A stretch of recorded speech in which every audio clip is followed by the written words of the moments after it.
5th, 1940 in Monroe, Washington. His real name is Charles Thomas Close. He's an American painter and artist who mainly paints human portraits. I guess you can call him the king of selfies. He has two daughters with Leslie Rose. However, they divorced in 2011 and now married to Sienna Shields. Chuck's parents were Leslie and Mildred Close, who were also artistic.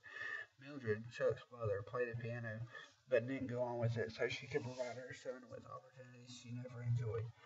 His father, Leslie, had a flair of craftsmanship. He built Chuck his first easel. Chuck was still a creative thinker. His parents hired a local tutor to give him private art lessons. He had a difficult time with academics due to dyslexia, which is a general term for disorders that involve difficulty in learning to read or interpret words. However, that didn't affect his general learning.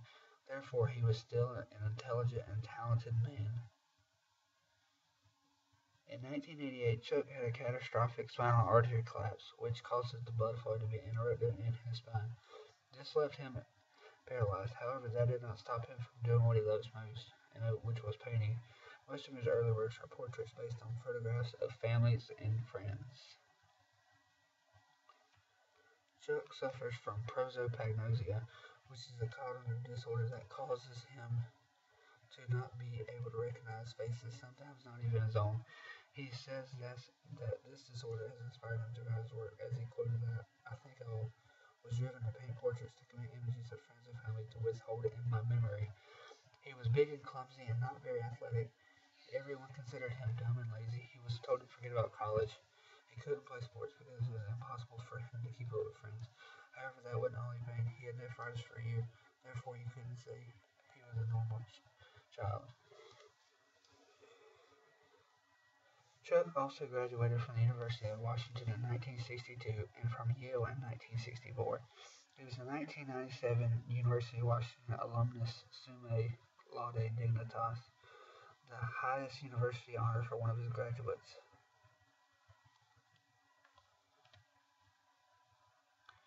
At Yale, he studied for a Master of Fine Arts from the university's Art and Architecture School. He steeped heavily in the abstract world. Close radically changed his focus at Yale, opting for what he would become his signature style, photorealism. He used this process to become described as knitting. This is Nat, and he was created in 2012.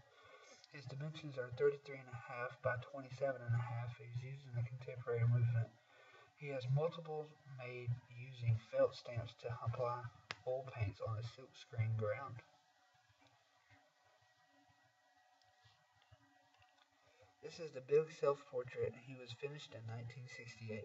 A massive 9-foot high painting of a head around 50 times life size characterizes Chuck Close's early work. It was painted by a half a teaspoon of black paint, which is then down to the consistency of dirty water and applied with brushes and an airbrush. This is Kent, is made in 1970. For Kent, Close made use of preparatory drawings for the first time to explore the three-color process, an imitation or reemployment or the photographic dye transfer method. By adopting a mechanical and mimicking it physically, or by handcraft, it was normally carried out by the camera. This is Keith, and it was made in 1972. The large format of Keith, although not nearly as large as Close's earlier portrait paintings, did not translate well to the outdated mesotemp process. Due to its gradual erosion, the plate only made 10 good prints, and the surface coloring is notably lighter in the middle around the setter's nose. This is Fanny, and she was made in 1985.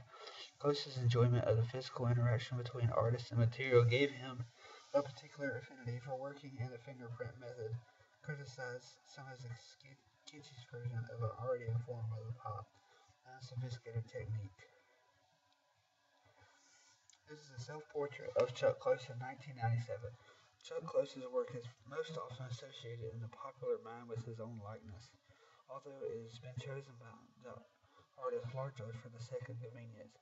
Close's self-portraits provide an interesting arena for gauging the development of his thought and work over 4 decades. This is Andre. He was created in 2006. In recent years, Close has extended his investigations into various media to the ancient genre of tapestry, the repetitive and episodic weaving process in many ways paralleling his own painstaking juxtaposition of various positions in his own portraiture. The first painting that Chuck Close completed during his rehabilitation was Alex II in 1989. This is a tentative study of his friend, the artist Alex Gates, based on a black and white Polaroid photograph taken 2 years earlier. This is James, and he was made in 2004. Close experimented with the effect of the grid in this art, sometimes applying it horizontally, sometimes diagonally, and sometimes rotating around a point. He employs it as an important compositional device to structure his image and not merely as a method for scaling up his photography source material. This is Bill's fingerprint, and it was made in 1979. Close also applies his creative process through a wide range of techniques and materials, including acrylic, oils, watercolor, drawing, pastels, printmaking, collage, tapestry, and photography, and color separations. This is Emma, and she is in the Gates Commons of the Allen Center. She's a remarkable 113 color Japanese style woodcut that Close appeared in collaboration with Japanese woodcut artist Yasu Shibari. She took over 18 months to complete. Thank you for listening today. And Chuck Close was famous for his down-to-earth mentality. He once quoted, "I found a way to turn lemons into lemonade," he said to a child study center sponsored lecture at the Upper East Side Spin School. Thank you. Have a nice day.